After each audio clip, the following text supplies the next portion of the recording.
आप सभी लोगों का गुड मॉर्निंग। मैं मैथ्स गुरु दिल्ली वाले Sanjay sir, study now DSL में आप सभी लोगों का स्वागत है। और आज mathematics 10th class crash course का शुभारंभ करने जा रहा हूं। मैं श्री गणेश करने जा रहा हूं। आज फर्स्ट क्लास पहली वीडियो हमारी आज आप लोगों को मिलेगा। जैसा कि आप लोग जानते हैं, ओरिएंटेशन क्लास में पहले दे चुका हूं, और किसी ने नहीं देखा तो इस चैनल पर जाकर आप लोग देख सकते हैं। और हम उपस्थित जो आपके सामने अगर मैं हुआ हूं तो किसके लिए, तो आप जानते हैं क्रैश कोर्स के लिए। 10th क्लास बिहार बोर्ड यानी हिंदी मीडियम, और भी जो अदर्स बोर्ड हिंदी मीडियम हैं सभी की बात कर रहा हूँ मैं, उनकी क्रैश कोर्स के लिए। जी, क्रैश कोर्स हर सब्जेक्ट का इस चैनल पर जाएगा और बहुत ही बारीकी से आप देखोगे, ऐसा जो कि आपको बिहार बोर्ड में जो अब तक नहीं पढ़े हैं उनको भी मैं बताना चाहूँगा कि आप भी जो अब तक नहीं पढ़े हैं वो भी हमारा क्लास देखकर आप नॉलेज के साथ, रियल कंसेप्ट के साथ बिहार बोर्ड या अदर्स जो हिंदी मीडियम बोर्ड हैं उनमें टॉपर्स बन सकते हैं। जी, लेकिन कब? जब मेरे अकॉर्डिंग आप पढ़ेंगे तब। ऐसा नहीं कि मैं पढ़ाऊँ और आप खेलते रहो। मैं ये नहीं कहता हूँ कि 16 घंटा और 12 घंटा पढ़ना है, कभी नहीं। मैं एक पढ़ाने का तरीका बताएगा तो अपने चैनल, जो पहले वाला चैनल है, उस चैनल पर मैं कई बार मोटिवेशन क्लास भी देता हूँ। मैं उसमें बताया करता हूँ मैं कि किस तरह से आपको पढ़ना है, कि आप 4 से 5 घंटा 24 घंटा में पढ़कर 4 से 5 घंटा स्टडी कर सेल्फ स्टडी कर आप अच्छे नॉलेज गेन कर सकते हैं। क्योंकि मैं बार बार कहता हूँ, सिर्फ नंबर लाने से कुछ नहीं होता। आप चीटिंग करके आपकी तरह से नंबर लेकर आगे, क्योंकि बिहार बोर्ड का व्यवस्था तो आप जानते ही क्या हो रहा है, कैसा एग्जाम होता है। बाहर से ओम नमः शांति और अंदर से मारा मारी डकैती। तो सिर्फ आपको ये हमारे पास पढ़ने का मतलब ये नहीं कि नंबर लाइए। नंबर तो बिना पढ़े लाओगे, घर में बैठो ना, आपको फर्स्ट आ जाओगे, नंबर आ जाएगा ये। और आज के डेट में ये भी बता दूँ कि फर्स्ट क्या होता है। फर्स्ट डिवीजन से कुछ नहीं होता आजकल। आज की डेट में परसेंटेज चाहिए, परसेंटेज। वो जमाना था कोई फर्स्ट की भाग गया तो शोर मचाता था, फलना बाबू का लड़का फर्स्ट आ गया है। भैया वो नहीं है, जमाना बदल चुका है। अब परसेंटेज चाहिए, परसेंटेज। 70, 80, 90, 95, 99% किसी सब्जेक्ट में 100%। और मेरे सब्जेक्ट में तो मैथमेटिक्स में 100 लाओगे। अगर मेरे साथ आपने पढ़ा तो 100 लाओगे, ये मेरी गारंटी है। लेकिन कब? जब मेरे अकॉर्डिंग पढ़ोगे, मेरे अनुसार पढ़ोगे, जैसे मैं मोटिवेट करता हूँ, जैसे बताया करता हूँ, ऐसे पढ़ोगे तब। और पूरी कोर्स आपको कराई जाएगी। क्रैश कोर्स में भी टेंशन लेने की जरूरत नहीं, क्योंकि मैं यहाँ पर आ चुका हूँ। बाकी मेरे रेगुलर क्लास जो मेरे चैनल है उस पर चलता है, वो रेगुलर क्लास चलता रहता है, अभी भी चल रहा है। हिंदी मीडियम का अलग, इंग्लिश मीडियम का अलग, हर क्लासेस का जितने भी क्लास है, 8th, 9th, 10th, 11th, 12th। तो आइए हम लोग ज़्यादा बात करते हुए नहीं, आज मैं क्लास जो हमने शुरू करने जा रहे हैं हम लोग।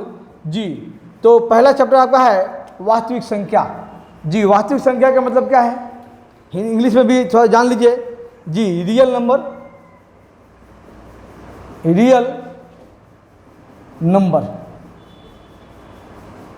चलिए यहाँ नहीं लिखते हैं, आप लोग को हो सकता है दिक्कत हो जाएगा।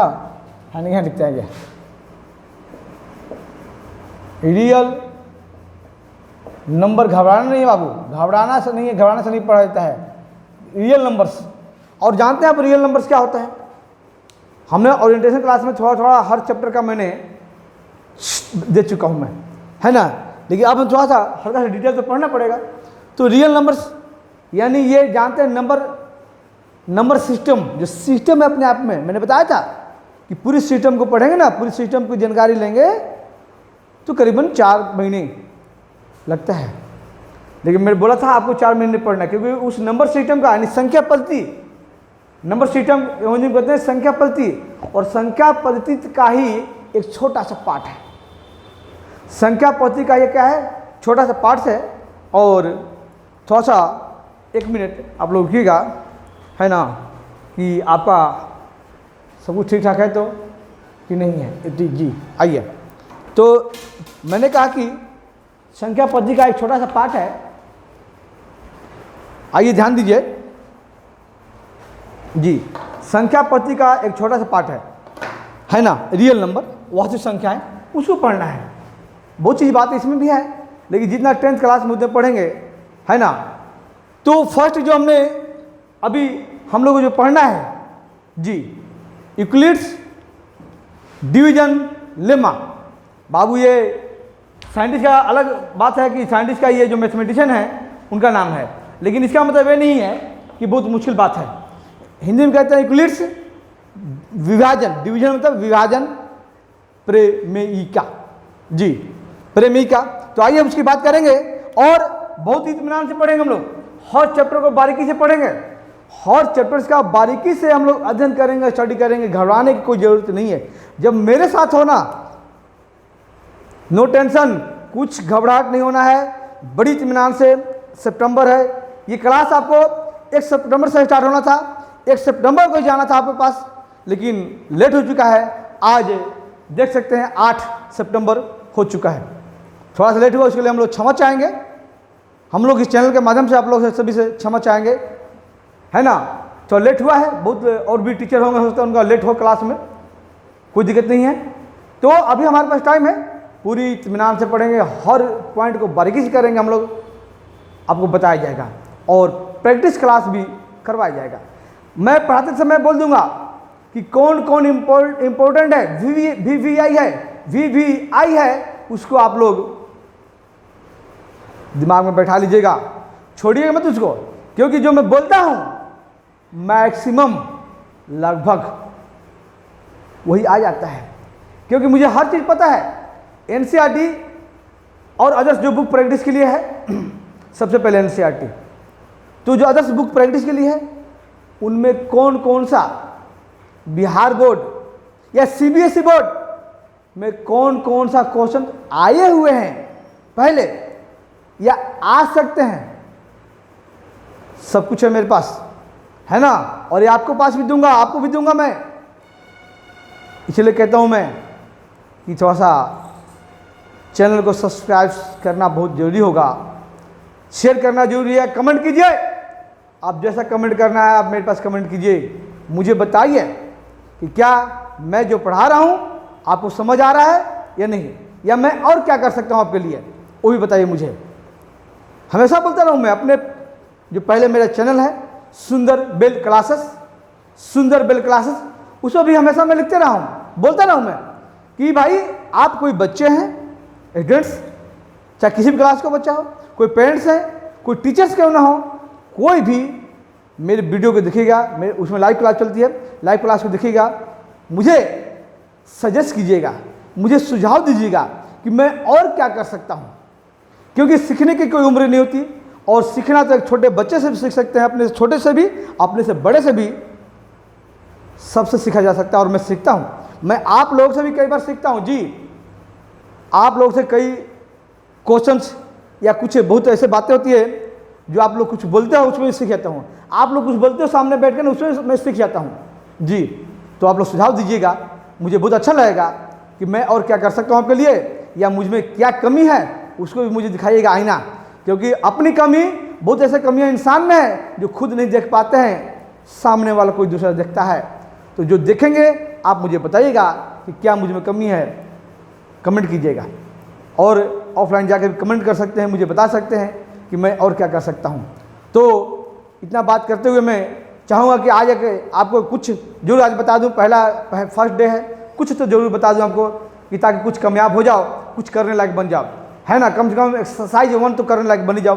तो आइए स्टार्ट करते हैं हम लोग, श्री गणेश करते हैं। रियल नंबर, वास्तविक संख्याएं जी। वास्तविक संख्याएं तो सबसे पहले आप लोग जानते होंगे कि वास्तविक, सिर्फ वास्तविक संख्या के बारे में बता रहा हूँ, नंबर सिस्टम यानी संख्या पद्धति नहीं बता रहा हूँ मैं, सिर्फ वास्तविक संख्याएं के बारे में बता रहा हूँ जी। वास्तविक संख्या क्या, जितने भी प्राकृत संख्या है, प्राकृत संख्या 1 2 3 4 5, जितने पूर्ण संख्या है 0 से स्टार्ट होता है, 0 1 2 3 4 5 जी। उसके बाद जितने पूर्णांक संख्या है, पूर्णांक संख्या क्या, जो कि पूर्ण संख्या है, उसमें माइनस भी, 0 भी और प्लस वाले भी पूर्णांक संख्या होते हैं, ये तो जानते हैं आप। इसमें कोई दशमलव वाला वो पूर्णांक संख्या नहीं होता है जी। और उसके बाद तो पूर्णांक संख्या के बाद ये नंबर आता है किसका, वास्तविक संख्या का, जी रियल नंबर्स का यही वास्तविक संख्याएं हैं क्या? तो वास्तविक संख्याएं आप जानते होंगे जी, अब जानते होंगे वास्तविक संख्याएं क्या जानते होंगे भाई कि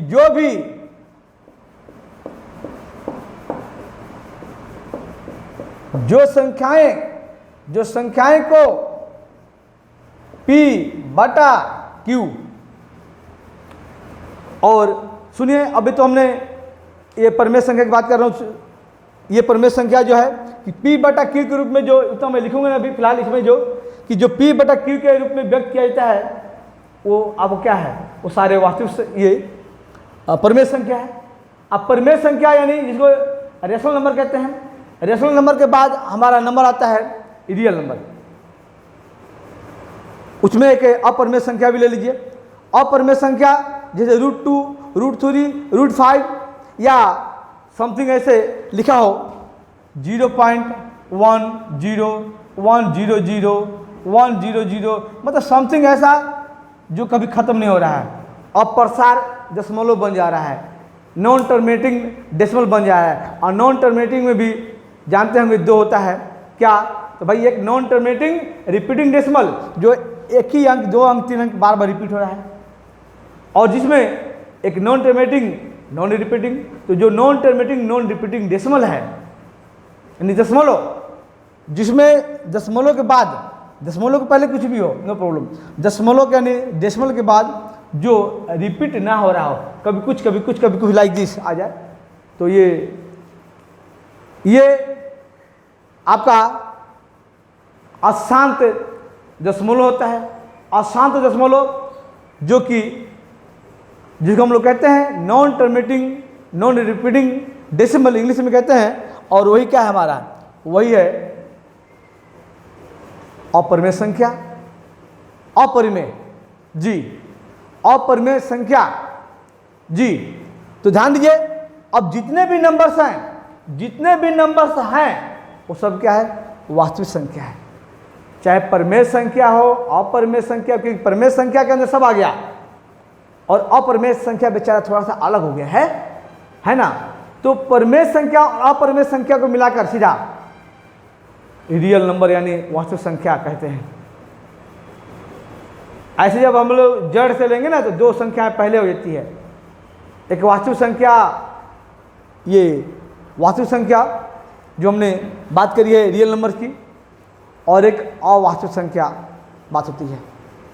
जब उसकी बात करेंगे हम लोग तो वहाँ पहुँच जाएंगे फिर, जिसको हम लोग इंग्लिश में इमेजिनरी नंबर या वर्चुअल नंबर कहते हैं। ये सब क्लास 11 में पढ़ना हो, उसकी बात हम लोग नहीं करेंगे, क्योंकि थोड़ा सा हमने भी ध्यान रखना है कि क्रैश कोर्स है ना, थोड़ा सा भी मैंने कहा डिटेल पढ़ने के लिए, तो फिर तो थोड़ा सा हमने भी ध्यान रखना कि ये क्रैश कोर्स की बात हो रही है। तो आइए हम लोग इसमें देर न करते हुए देखिए, थोड़ा सा बता दूं कि इमेजिनरी नंबर जैसे मान लीजिए लिखा है रूट में लिखा है, देखिए √2 है और ये माइनस में है, -√2 है, -4 है, ये अंडर रूट में है, -16 क्यों ना हो, पूर्ण संख्या है लेकिन माइनस में आ गया है, या अपूर्ण संख्या, यानी अपूर्ण संख्या समझते हैं ना, ये 5 ही है और ये रूट में आ गया है। तो ऐसे संख्या को हम लोग क्या कहते हैं, इमेजिनरी नंबर। अवास्तविक संख्या वास्तविक नहीं है, अवास्तविक है, इमेजिनरी, वर्चुअल नंबर भी कह सकते हैं इसको। तो हम लोग इसकी बात नहीं करेंगे, क्लास 11 पढ़ना है। तो आइए हम लोग पहला जो थ्योरम हम लोग पढ़ना है अभी, यूक्लिड्स विभाजन प्रमेय क्या कहता है, ये क्या कहता है, हम इसकी बात करेंगे आज। आइए, बहुत आसान सी बात है, आइए हम लोग करेंगे हम लोग। और अभी तो पहली क्लास है इसलिए कोई दिक्कत नहीं होगा, आप लोग को घबराइए मत। बोलना तो बहुत कुछ था लेकिन हमारे पास इतना टाइम नहीं है, क्योंकि इसके बाद क्लास 12 शुरू करना है, इसलिए टाइम ज़्यादा नहीं है। अम्मी ध्यान नहीं गया बाबू, हमने कहा कि यूक्लिड्स विभाजन प्रमेय का हिंदी में जो कहते हैं हम लोग, ध्यान दीजिएगा।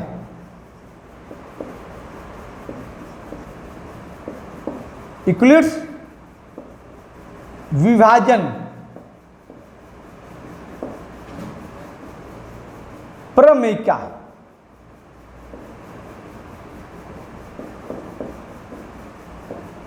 जी, जिसको इंग्लिश में हम लोग कहेंगे Euclid's division lemma, Euclid's division lemma, छोटी इसको नहीं लिखेंगे तो यूक्लिड्स डिवीजन लेमा।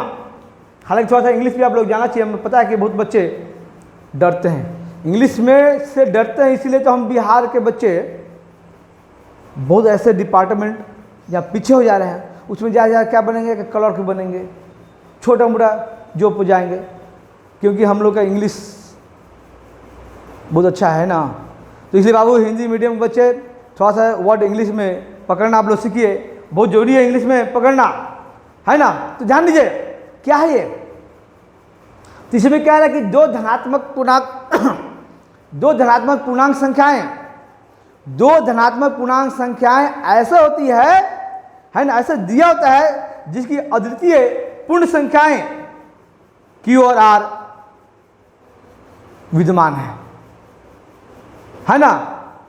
और किस तरह से, तो ध्यान देखिए, बहुत छोटी सी बात है, हमने कुछ इसको बड़ा चीज नहीं है कि हमने भाई याद रखना, ऐसा कुछ नहीं है। तो ध्यान दीजिए, हमने भाई हम लोग जो अभी पढ़ने आ रहे हैं, पढ़ रहे हम लोग बहुत पहले साथ पढ़ रहे हैं, ऐसा नहीं कि हम लोग आज ही नहीं पढ़ रहे हम लोग। तो दो धनात्मक होना चाहिए, दो धनात्मक पूर्णांक संख्या, क्योंकि पूर्णांक संख्या जो होता है धनात्मक भी होता है, ऋणात्मक भी होता है और निष्क्रिय भी होता है, यानी न्यूट्रल होता है, जीरो। पूर्णांक संख्या इसको मान लीजिए A और B, तो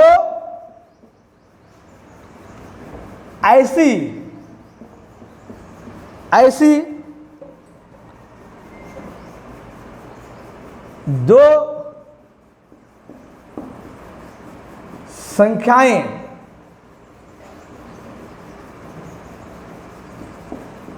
और होती है, क्या होती है बाबू, जैसा कि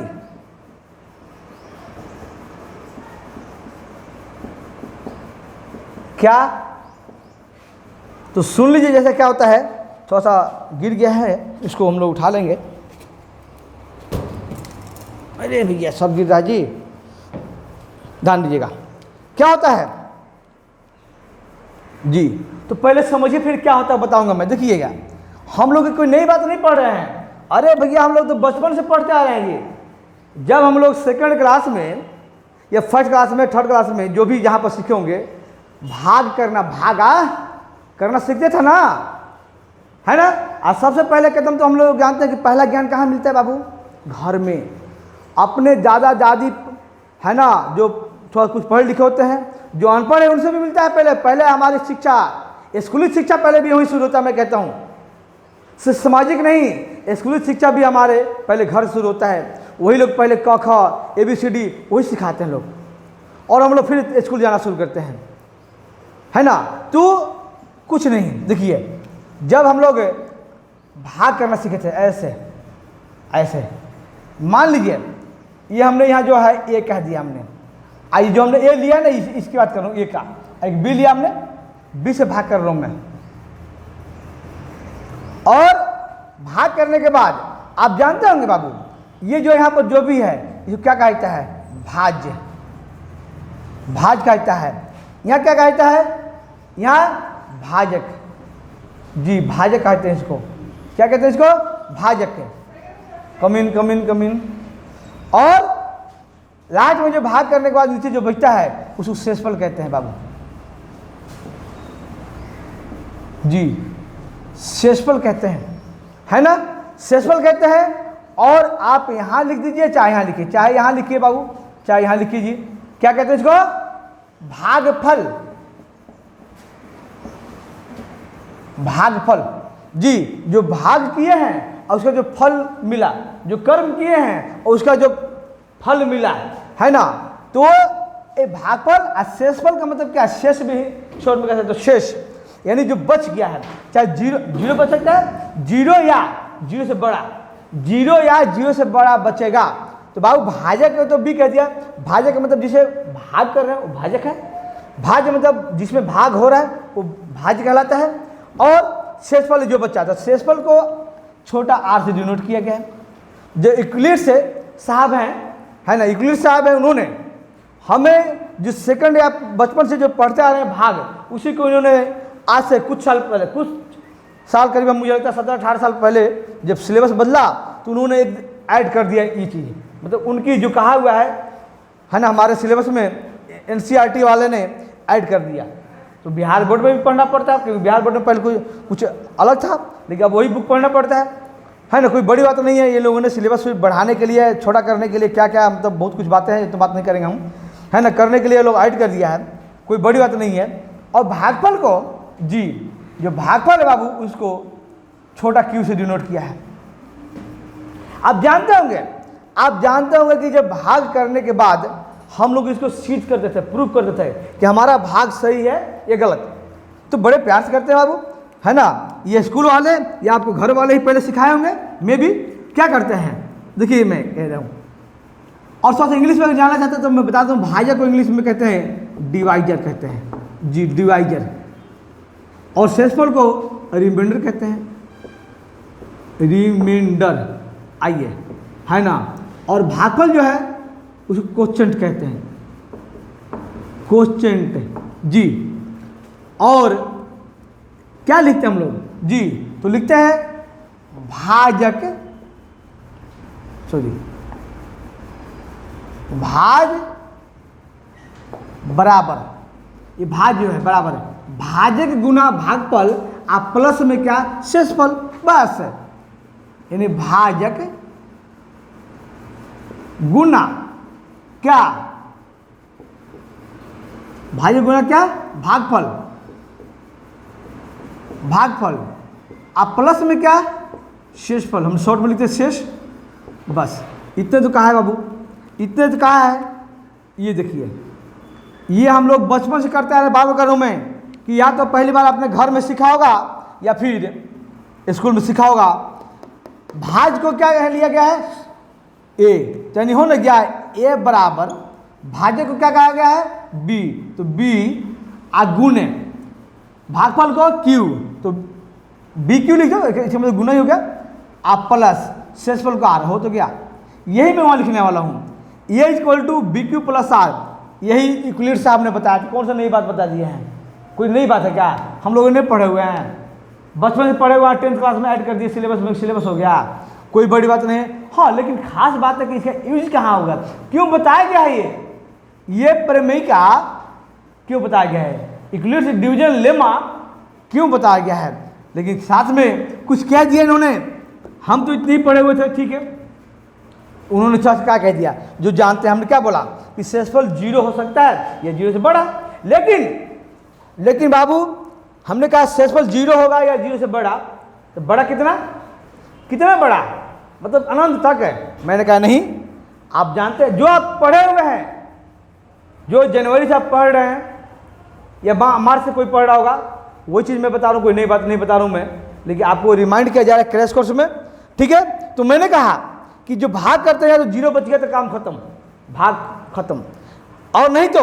0 नहीं बचा तो 0 से बड़ा हो सकता है। तो बड़ा कितना, तो बड़ा का मतलब है कि आप जो भाजक देख रहे हैं बी, भाजक जो भी जिसे भाग कर रहे हैं, भाग है ना, उससे छोटा बचना चाहिए। यहाँ पर छोटा, शेषफल भाजक से हमेशा छोटा बचता है, तो हम लोग भाग करना वहीं पर बंद कर देते हैं, छोड़ देते हैं, हम लोग ये नहीं करते हैं जी, तो छोड़ देते हैं। और 0 बच गया तो मजा ही आ गया, कोई दिक्कत ही नहीं है। तो पूरा 0 बचने का मतलब क्या है कि पूरी तरह से विभाज्य हो गया, कट गया, है ना। शेषफल 0 अगर आया तो पूरा विभाज्य हो गया, विभाजित हो गया, वो संख्या जो भाज है भाजक से विभाजित हो गया। जैसे 25 से 25 ले लें हम लोग, 25 भाज है, अब 5 से भाग करेंगे तो 5 × 25, भागफल 5 आ जाएगा और शेषफल 0 आ जाएगा। यानी 25 5 से विभाज्य है, पूर्ण रूप से विभाज्य है। और 26 ले लेंगे, 26 अगर 5 से भाग करेंगे तो शेषफल जो होगा 1 बचेगा, है ना। तो इसलिए मैंने कहा कि ये हमेशा इससे छोटा होना चाहिए। अगर इसके बराबर भी है ना भाजक के बराबर भी है तो हमने भाग करना होगा, एक बार कटेगा जी। तो उसी बात को इन्होंने लिख दिया है। क्या लिख दिया भाई, क्या लिख दिया है कि लिख दिया है कि जैसा कि क्या 0 ये लेस देन पढ़ते हैं, इसका पिछवाड़े में छोटा अगवाड़े में बड़ा होता है ना। और लेस देन या इक्वल टू कौन होगा, आर होगा शेषफल, यानी जो 0 यानी आर जो होगा शेषफल जो होगा 0 हो सकता है या 0 से बड़ा होगा। तो बड़ा कितना होगा भाई जी, बड़ा तो होगा, लेकिन लेस देन किसका होगा, 20 से भाजक से। यहाँ पर जो नीचे बराबर का चिन्ह लगा हुआ है क्योंकि 0 भी आर 0 भी हो सकता है यहाँ पर, लेकिन यहाँ पर मत बोल दीजिएगा सर यहाँ भी लगा दीजिए, है ना। ये भी लेस देन है, दोनों साइन लेस देन में है, लेस देन यानी आर जो होगा 20 से छोटा होगा, लेकिन 0 हो सकता है या 0 से बड़ा होगा जी। अभी तो हमने यहाँ बताया, यहाँ तो बताया हमने भी कि जो आर होगा ये 0 होगा या 20 से बड़ा होगा। तो देखिए सॉरी, ये 0 होगा आर या 20 से छोटा होगा, तो 20 से छोटा है ये 0 है। तो बस इतने ही बात उन्होंने कहा है, इतने ही बात कहा उन्होंने। कौन कहा है जी, यूक्लिड्स विभाजन प्रेमिका में यूक्लिड्स साहब ने इतने बात बताई है, हम लोग पहले जानते हैं। लेकिन बात यहाँ पर है, ठीक है ये हमने तो जान लिए, तो मैं ये बताना चाह रहा हूँ अब कभी कभी थ्योरम भी लिखने के लिए आता है, ये प्रमेय है ना, कभी कभी लिखने के लिए आता है, तो कोई बड़ी बात नहीं। मैं नहीं कहता हूँ कि जो मैं लिख दिया उसको रट लो, जो बुक में लिखा गया उसको रट लो, मैं नहीं कह रहा हूँ ऐसा, और रटना भी नहीं है। हमारी पढ़ाई का मतलब है रटना नहीं, रटने से बहुत दूर, सिर्फ समझना है। जो रटोगे मेरे पास नहीं पढ़ोगे, रटोगे तो कहीं और पढ़िए, सीधी सी बात है ना। समझिए मेरी बात को, समझ नहीं आता तो मुझे कमेंट कीजिए, सीधी सी बात है। जो समझ नहीं आया, हमारे पास एक क्वेश्चन का, एक सवाल का कई हमारे पास मेथड होते हैं, वो मैं समझाऊंगा। एक डल से डल बच्चा को मैं समझा सकता हूँ। और यही मैं बात कहता हूँ, टीचर वही हैं जिनकी एक आपके सामने जो बैठा बच्चा या लाइव या कोई भी वीडियो आपको देख रहा है या सामने बैठा हुआ बच्चा क्लास में है, एक कमज़ोर बच्चा, कमज़ोर से कमज़ोर, एकदम लल्लू पंजू जो हैं, एकदम कमज़ोर हैं बेचारे, उनको भी आपकी बात समझ आ गया है। आपकी बात, टीचर की बात उनके दिमाग में एकदम अपनी भाषा में, एकदम आसान भाषा में, सरल भाषा में अगर उनके दिमाग में सेट हो गया है तो समझिए वही टीचर हैं। और टीचर अगर उनको नहीं समझा पा रहे हैं तो समझिए गलती बच्चे की कम, टीचर की ज़्यादा। हाँ, लेकिन साथ में इसमें भी शर्तें लागू हैं, शर्तें लागू हैं कि टीचर की गलती तो है कि बच्चा को नहीं समझा पाए तो टीचर नहीं है, लेकिन शर्तें लागू यह है कि टीचर अगर मन से समझा रहे हैं, पूरी खुल के समझा रहे हैं, उन्हीं के भाषा में समझा रहे हैं और समझाने की कोशिश कर रहे हैं, और आप समझने की कोशिश नहीं कर रहे हैं, तो फिर बच्चे की भी गलती है। लेकिन टीचर को यहाँ भी चाहिए कि अगर आपके क्लास में बच्चे सामने अगर बैठे हैं, सामने ऑफलाइन क्लास में बैठे हैं, और आपको ध्यान रखना है कि कौन बच्चा कहाँ पर, क्योंकि टीचर का मतलब है कि उसके अंदर दिमाग में घुस के उसके दिमाग को पढ़ ले कि बच्चा क्या हमारे सामने सिर्फ फिजिकली बैठा है या मेंटली भी हमारे सामने है, हमारे बात को सिर्फ ऊपर ऊपर सुन रहा है या डीपली जाकर सुन रहा है, समझ रहा है। वो टीचर को समझ आ जाता है। लेकिन जो टीचर नहीं फटीचर है तो उनको बात समझ नहीं आएगी, आएंगे मजदूरी जैसा ड्यूटी करेंगे, चल देंगे, फिर आएंगे चल देंगे। तो ये टीचर नहीं फटीचर काम है, मजदूरी करने का काम है। मैं कहता हूँ अगर मैं भी ऐसा हूँ तो मैं भी यही हूँ। इसलिए मैं बात करता हूँ कि मुझे सुझाव दीजिएगा। मैं चाहता हूँ दिल से पढ़ाना, और पढ़ाता हूँ अपने चैनल पर, जो पहले चैनल है मैं सुंदर बेल क्लासेस पर पढ़ाता हूँ दिल से मैं, है ना। इसलिए क्रैश कोर्स ला गया इस चैनल पर, तो उसको आप लोग देखिए ध्यान से। और फिर से मेरी बात अगर कोई वीडियो देखेंगे समझ नहीं आया तो मुझे कमेंट जरूर कीजिएगा, है ना। मुझे कमेंट कीजिएगा, मैं जरूर बताऊंगा आपको कि कैसे समझाया जाता है बच्चों को, एक कमजोर बच्चों को ही। अरे इंटेलिजेंट को आप लोग सिर्फ चलोगे, टीचर बहुत ऐसे हैं स्कूल में, कोचिंग में, सिर्फ जो 4-10 इंटेलिजेंट है उसको लेकर चलते हैं, आगे वाले को पीछे वाला भाड़ में जाए, पीछे वाला मोबाइल खेल रहा है कि क्या खेल रहा है, कि आपको मैं पीछे में बैठ क्या कर रहा हूँ उसको लेन देन नहीं है, तो ऐसा गलत बात है। तो आइए, मैंने कहा कि ये जो हमने थ्योरम पढ़ा है, इस थ्योरम के कहाँ यूज है, इस थ्योरम का यूज क्या है। देखिए मैंने कहा कि भाई इसको याद नहीं करना है, कुछ नहीं बाबू, दो पूर्णांक संख्या, भैया ए और बी, यहाँ जो आएगा पूर्णांक संख्या है ना, ये बट्टे में थोड़ी ना है, बट्टे में तो है नहीं। आज जो पूर्णांक संख्या है वो जानते हैं वो परिमेय संख्या तो होता ही है, अब परिमेय संख्या बट्टे वाला तो होगा नहीं यहाँ पर, है ना। तो मैंने कहा दो पूर्णांक संख्या है, भाई ए और बी ले लिया है, तो ऐसा है, ऐसी दो संख्या और है, और होती है। हाँ, दो संख्या और कौन सी होती है, यहाँ लिख दीजिए, दो संख्या और होती है, कौन कौन सी आती है भाई, तो थोड़ा यहाँ लिख देते हैं हम लोग, कौन कौन सा है जी। तो वो है आपका देख लिए आर और क्यू, यानी क्यू और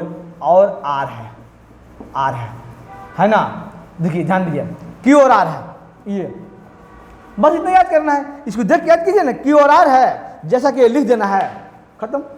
मैं बात फिर कह रहा हूँ कि आप बुक के मत रट लीजिएगा, मैं लिख रहा वो नहीं रट लीजिएगा, अपने भाषा में थोड़ा सा करेक्ट होना चाहिए, बढ़िया लिखना है। ऐसा नहीं कि भाई आप लिखोगे कि भाई यानी बुक टेबल पर है तो आप ऐसा लिख दीजिए कि भाई टेबल बुक पर है, ऐसा भी नहीं लिखना है ना। तो अपने भाषा में लिखिए, कोई दिक्कत नहीं होने वाला है। इस थ्योरम को कर लीजिएगा। और इसका यूज कहाँ पर है, इसका प्रयोग कहाँ पर है, आखिर आपके सिलेबस में क्यों रखा गया, इसको क्यों यूज किया गया है, इसको हम लोग करेंगे। तो थोड़ा सा बता दूं कि इसको यूज करने के लिए HCF महत्तम समावर्तक निकालने के लिए दिया गया है जी। सिर्फ इसको दिया गया है एक ही क्वेश्चन करने के लिए, एक्सरसाइज 1.1 में सिर्फ इसका यूज है, उपयोग है, और वह है महत्तम समावर्तक करने के लिए सिर्फ दिया गया है HCF, या इसको GCD भी कहते हैं। HCF यानी हाईएस्ट कॉमन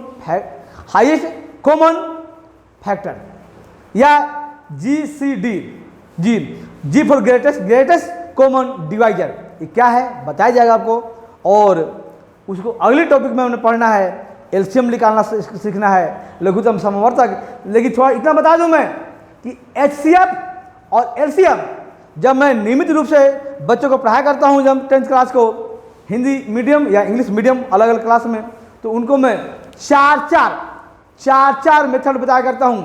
4 मेथड से एलसीएम निकालना सिखाता हूं, 4 मेथड से HCF निकालना सिखाता हूं। शायद कोई ऐसा बताते होंगे, है ना, लेकिन वो अलग बात है। आपके सिलेबस में HCF के लिए सिर्फ ये मेथड है अभी 1.1 में, और एलसीएम के लिए उसको कहते हैं गुणनखंड मेथड। लेकिन गुणनखंड मेथड में ही, गुणनखंड विधि में भी 2 नियम है, वो बताई जाएगी आपको। और वहाँ भी हमने अभी तो हमने इक्विलिब्रियम से ये विभाजन परिमेय जो हमने सामने किया वो यूज करेंगे, लेकिन गुणनखंड विधि का भी 2 नियम है, उस विधि को बताई जाएगी, एलसीएम निकालना और HCF निकालना। तो आइए इस क्लास को मैं आज पहली क्लास में छोटा ही करना चाहूँगा, बड़ा लंबा नहीं करना चाहूँगा, क्योंकि आज शुभारंभ हुआ था क्लास का, श्री गणेश हुआ था, इसलिए इस क्लास को आप लोग देखिएगा। कितना आपको अच्छा लगता है कमेंट कीजिएगा, और जितना आप कमेंट कीजिएगा उसी के अकॉर्डिंग मैं आगे पढ़ाऊंगा। कमेंट कम करोगे, लाइक कम दोगे तो मैं आगे बंद कर दूँगा क्लास, है ना। इसलिए लाइक जरूर करना है, हाँ, लेकिन बाहर का तो लाइक का मतलब है नहीं, जो कमेंट में आपको कमी लगती है मुझे लिखिए। आप बताइए मुझे कि क्या कमी लगा मुझ में, क्या नहीं कमी है, क्या अच्छाई है, क्या बुराई है, सब बताइए मुझे, ताकि मैं कमेंट को पढ़ूँ और अपने आप को और सुधार सकूँ, मैं अपनी गलती को सही कर सकूँ। तो आप लोग लाइक और कमेंट जरूर दीजिएगा, शेयर कीजिएगा इसको, और तभी मैं ठीक से पढ़ा पाऊँगा। और अगर देखूँगा आपका कमेंट्स नहीं है, लाइक्स नहीं है, तो मैं क्लास को फिर देने से कोई फ़ायदा नहीं है। फिर मैं जिस क्लास में जो लाइव क्लास मेरी चल रहा है उस पर वही चलाता रहूँगा। जब कोई रिस्पॉन्स नहीं दीजिएगा आप लोग, तो फिर पढ़ाने का क्या फ़ायदा, मैं क्यों मेहनत करूँगा आपके लिए, क्या आप पैसे दे रहे हैं, नहीं ना। ये फ्री में क्लास चल रही है, फ्री में एक क्रैश कोर्स शुरू हुई है, तो इतना तो चाहिए ना कि आप जब कमेंट्स, लाइक्स या शेयर कीजिएगा उससे, तो हमें मोटिवेशन मिलेगा, दिल में एक अलग एनर्जी आएगी अंदर से, है ना। उस एनर्जी के साथ और भी अच्छी तरह से पढ़ाया जाएगा। तो मुझे कुछ नहीं, मुझे आपसे पैसे नहीं चाहिए, थोड़ा सा एनर्जी चाहिए। और ये व्हाइट बोर्ड पर है, तो व्हाइट बोर्ड को इग्नोर मत कीजिएगा। व्हाइट बोर्ड में आपको चैलेंज के साथ करता हूँ मैथमेटिक्स क्लास, तो मैं अपनी बता रहा हूँ कि चैलेंज के साथ आपको जो बड़ी बड़ी चैनल है, जो व्हाइट बोर्ड नहीं उनका डिटेल बोर्ड है, उनसे मैं ऊपर हूँ, आप देख लीजिएगा। अगर नहीं तो क्योंकि कई चैनल वालों को गलती पकड़ के मैं उनको मैं धमकाता हूँ, बोलता हूँ बाबू ऐसा गलती मत कीजिए। बड़े बड़े चैनल बड़े बड़े मुकाम हासिल कर रखे हैं, जो अरबों में खेल रहे हैं, है ना। तो इसे मत समझिए कि ये व्हाइट बोर्ड है तो कमज़ोर और कोई लल्लू पंजू टीचर है। लेकिन हाँ, बार कहता हूँ मैं, अगर ऐसा लगता है तो आप जरूर कमेंट कीजिए मुझे। तो आइए मैं इस क्लास को मैं छोड़ता हूँ यहीं पर, क्योंकि आपकी कमेंट्स, आपकी लाइक्स, आपकी सजेशन, सुझाव और शेयर कितना करते हैं, इसके लिए मैं छोड़ता हूँ। इसलिए आज पहली क्लास को मैंने लंबा नहीं किया है, मैं अपने छोटा किया है कि आपको देखना चाहता हूँ मैं कि आप स्टूडेंट्स जो हैं, जितने भी छात्र छात्राएँ हैं, कितना आप इसमें इंटरेस्ट लेते हैं। अगर इंटरेस्ट लीजिएगा तभी मैं आगे बढ़ूंगा, वरना क्लास को यहीं पर बंद कर दिया जाएगा। जय हिंद, जय भारत। अब मुझे 12th क्लास शुरू करना है, लाइव क्लास चलेगा 12th क्लास सुंदर बेल क्लासेस पर, लाइव क्लास। इसलिए मैं आपकी क्लास को, इस वीडियो को बंद करूंगा, ये अपलोडिंग वीडियो है, आपके सामने जाएगा, इस क्लास को ऑफ करूंगा।